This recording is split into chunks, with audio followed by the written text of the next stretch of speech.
안녕하세요. 소아청소년과 전문의 하정우입니다. 엄마 아빠 역할이 나눠지면 큰일 나나요?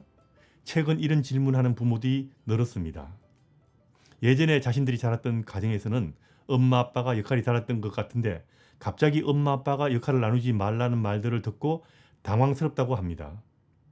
엄마 아빠가 가정에서 역할을 나누면 정말 안 될까요? 아니죠. 됩니다. 왜 안 되겠습니까?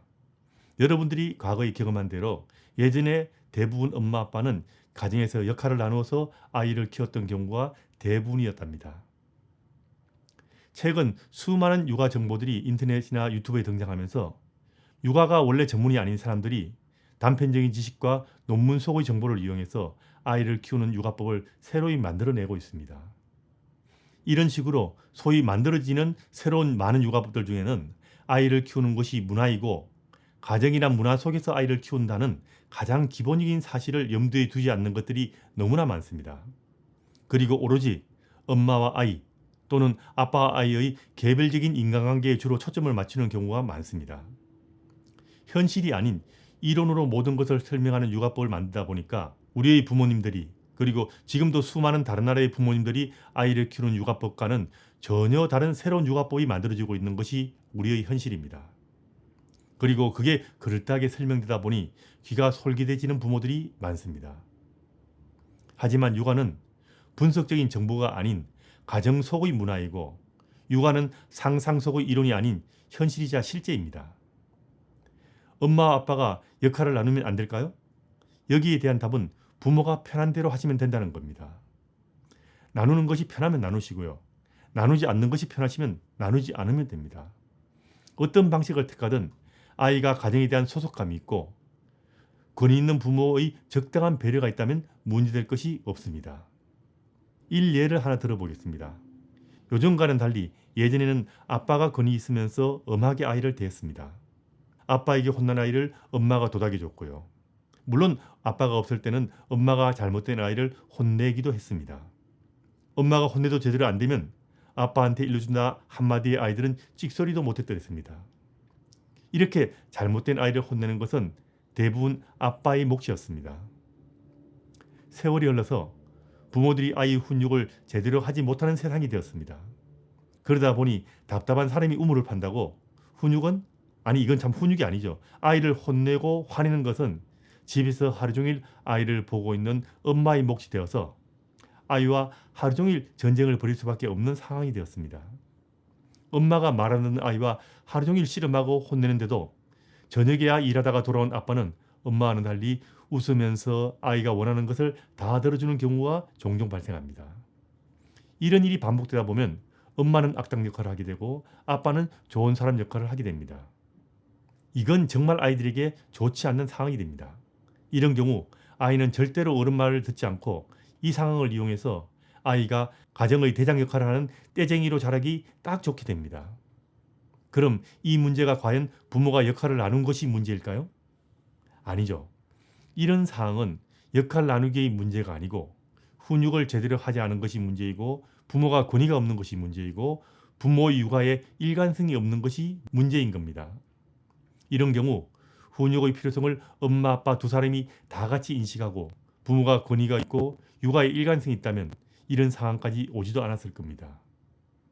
부모가 권위가 있으면 하루 종일 아이와 씨름을 할 필요도 없고 훈육의 필요성을 아빠가 확실하게 알고 있다면 아빠 역시 훈육이 안 된 아이를 보면 바로 훈육을 시작할 것이고 육아의 일관성이 중요하다는 것을 알고 있으면 엄마가 아이를 혼내는데 아빠가 웃으면서 아이가 원하는 것을 들어주지는 않았을 겁니다. 그럼 역할 나누는 것이 정말 문제가 없을까요? 저희 유튜브를 쭉 봐오신 분이라면 이제는 무슨 소리 하려는지 대충 짐작이 가실 겁니다. 역할 나누기 문제 없습니다. 다만 아이가 가족에 대한 소속감이 있고 아이가 부모의 권위를 인정한다면 아이들은 엄마 아빠가 역할을 나누어 자신을 대하더라도 각각을 따로 생각하는 것보다는 부모를 묶어서 인식하게 되고 엄마 아빠가 역할을 나누어도 가족으로 인식하지 한 사람은 좋은 사람, 한 사람은 나쁜 사람으로 구분해서 따로 생각하지 않는다는 말입니다.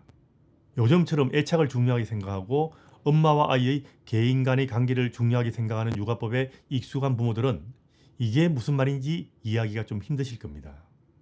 하지만 이런 것이 가능했기 때문에 예전의 부모들이 아이를 쉽게 키웠던 겁니다. 그리고 지금도 많은 나라에서 부모들이 자신들의 가정의 형편에 따라서 역할을 나누기도 하고 나누지 않기도 합니다. 가정이란 확고한 문화가 있다면 사실 이런 것을 논의할 필요가 없다는 이야기입니다. 만일 문제가 있다면 가정이란 문화를 복원하는 것이 우선이 돼야지 역할 분담을 문제 삼아서 해결해 봐야 다른 문제들은 해결하기 힘들 것입니다. 오늘도 많은 부모들이 역할 나누지 말라는 말을 듣고 엄마 아빠가 같은 일을 다 해야 한다는 생각에 엄마도 아빠도 아닌 엄빠가 되어버리는 현상이 생기고 있습니다. 물론 사정이 허락한다면 부모가 공평하게 육아를 나누어 하면 됩니다. 하지만 사정이 되지 않는다면 부부가 가정을 효율적으로 꾸려갈 수 있게 분업을 해도 됩니다. 전통적인 엄마 역할, 아빠 역할 이런 거에 구애받지 말고 부부가 상의해서 결정하시면 됩니다. 엄마가 일하고 아빠가 집에서 육아해도 됩니다. 아이 훈육도 마찬가지입니다. 한 번에 한 사람이 주로 훈육을 해도 되고 부부가 같이 훈육해도 됩니다. 아이가 잘못한 것이 있으면 부모 중 한 사람이 야단을 치는 것이 대부분이지만 아이가 잘못해서 야단맞는 것이 엄마 아빠가 다른 의견이라는 생각을 아이가 하게 해서는 안 됩니다. 두 사람이 동시에 같이 야단쳤다고 아이 마음에 상처받는다고 걱정할 필요도 없습니다. 중요한 것은, 그리고 정말 중요한 것은 부모의 권위가 있고 일상의 규칙이 있고 훈육의 일관성이 있고 하루 일과가 일정한 가족이란 문화를 제대로 만드는 것입니다. 예전에는 가정이란 문화가 확실했기 때문에 지금 모든 부모들이 공부해서 알고 있는 그 많은 지식들을 하나도 몰라도 아이를 키우는데 별 문제가 없었던 겁니다. 그리고 지금도 전 세계의 수많은 부모들이 가정이란 문화를 지키고 이웃과 더불어 사는 문화를 중요시하기 때문에 아이 키우기가 쉬운 겁니다. 우리 부모에게 가장 필요한 것은 이런 경우 이렇게 하라는 솔루션보다는 가정이란 문화와 이웃이라는 문화입니다. 그럼 역할 나누기 이런 거 따질 필요 없고요. 소위 말하는 아빠 육아 이런 거 특별한 의미도 없게 됩니다. 가족에 대한 소속감과 부모의 리더십이라고도 할 수 있는 부모의 권위는 육아에서 정말 중요하다는 것 다시 한번 강조드립니다.